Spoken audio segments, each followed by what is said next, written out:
The United States of America, land of immigrants. Nearly every country is represented in its population, and Japan is no exception. By the early 1940s, nearly 100,000 people of Japanese descent lived on the west coast of the United States.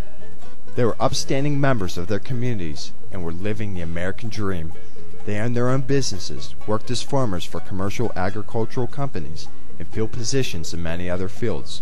But most importantly, they were living lives of happiness and contentment, just as any other United States citizen. Yet, in a blink of an eye, their lives would be changed forever.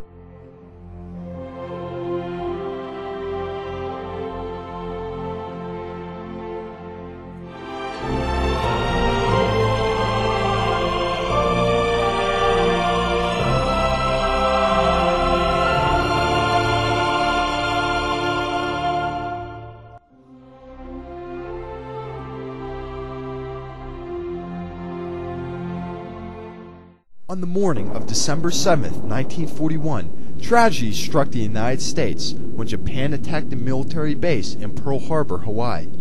As a result, many people questioned the loyalty of the Isai, or first-generation Japanese immigrants, and the Nisei, American-born, second-generation Japanese citizens after Pearl Harbor. The anger, fear, and distrust felt by the United States citizens were manifested into racist sentiments towards the nearly 130,000 Japanese Americans living on the western coast of the United States. This racism rapidly developed into a mass hysteria, which led to tragic public displays of hate and rejection towards the Japanese Americans.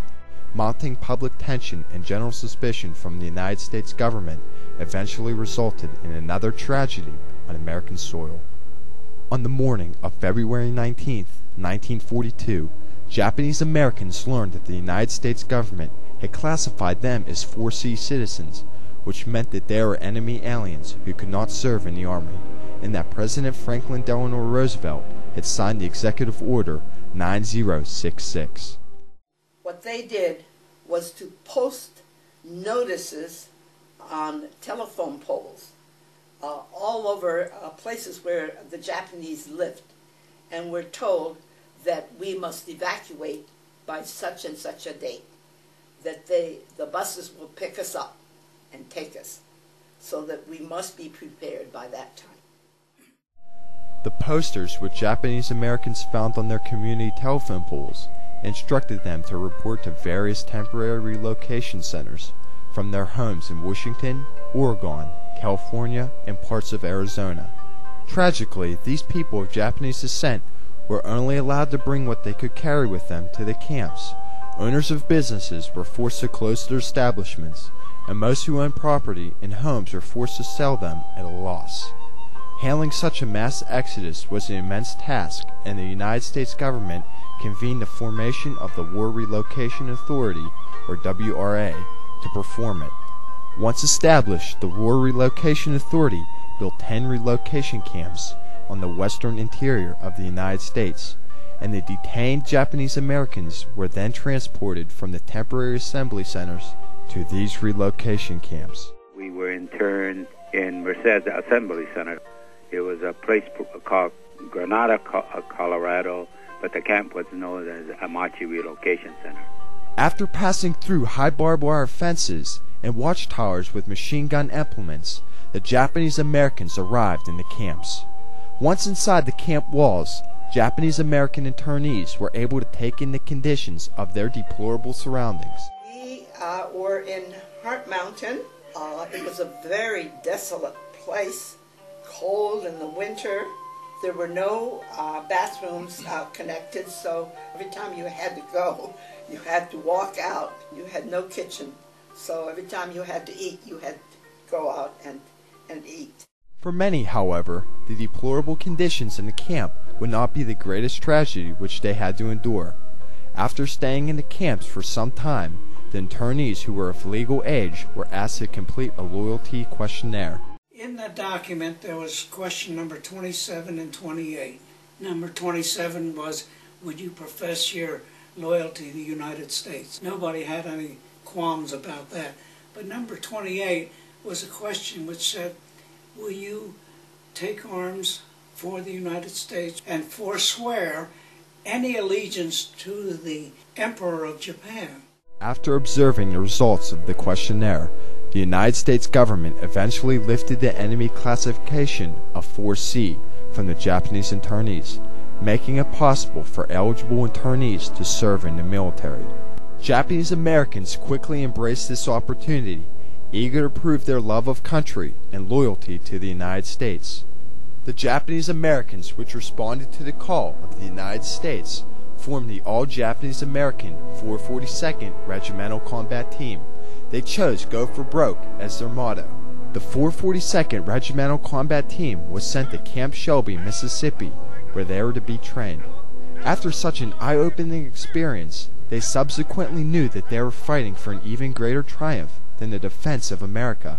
They were fighting to prove the loyalty of Japanese Americans to the United States, and in doing so, triumph over the tragedy of racism towards Japanese Americans. From that point on, the men of the 442nd began to form an inexpressible bond, which they carried on with them on June 26, 1944, when they received orders to go to combat.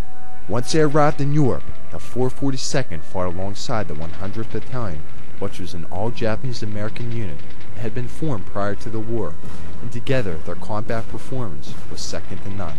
However, their combat success came at tragic cost, suffering nearly a 75% casualty rate. The men of the 100th and 442nd had truly made the ultimate sacrifice for their country, and due to their valor, they became the most highly decorated unit in military history. Upon returning home, Japanese American veterans hoped that they had managed to demonstrate their loyalty to the citizens of the United States. Unfortunately, the change they had hoped for wasn't immediate. Despite the end of Japanese American internment on January 2, 1945, shortly before the war's end, the men of the 100th and 442nd still had not managed to triumph instantly over America's racism towards Japanese citizens. I wanted to buy a house under the GI Bill, and I came out there looking for these new homes that were being built for the GIs. They would point blank tell me that we don't sell it to you people. However, the example of true citizenship set by the men of the 100th and the 442nd was an initiatory event which marked a slow triumph over the tragedy of Japanese American racism in the United States. In 1948, Congress passed the American Japanese Claims Act, which redistributed over $38 million worth of land back to the Japanese tenant farmers who had lost their land during the war. Then, in 1976, President Gerald Ford proclaimed that the evacuation of Japanese Americans was wrong, and in 1980, the Commission on Wartime Relocation and Internment of Civilians was established by Congress to investigate the constitutionality of Japanese internment. In 1986, President Ronald Reagan signed the Civil Liberties Acts of 1988, which provided $20,000 for each surviving detainee, totaling in $1.2 billion. Yet again, in 1992, President George H.W. Bush signed an amendment to the Civil Liberty Acts of 1988, appropriating an additional $400 million in order to ensure that all remaining Japanese internees received their due payments. Rarely has a nation been so well served by a people it had so ill-treated. This is why the 442nd fought as well as they did. They related to the code of life which their Japanese parents had instilled in them. One was giri, which is duty and honor. Second, oyakokoko, or love for the family. And haji, most of all, haji. Don't bring shame to your family. When you go fight for your country, return if you can, but die if you must. American values throughout history have been no different. These values have appeared in the greatest triumphs throughout our country's history, and due to these deeply ingrained values, Americans have and will continue to protect our land and our freedom. The men of the 442nd and the 100th prove that Japanese Americans, just as any other Americans, will always triumph over tragedy.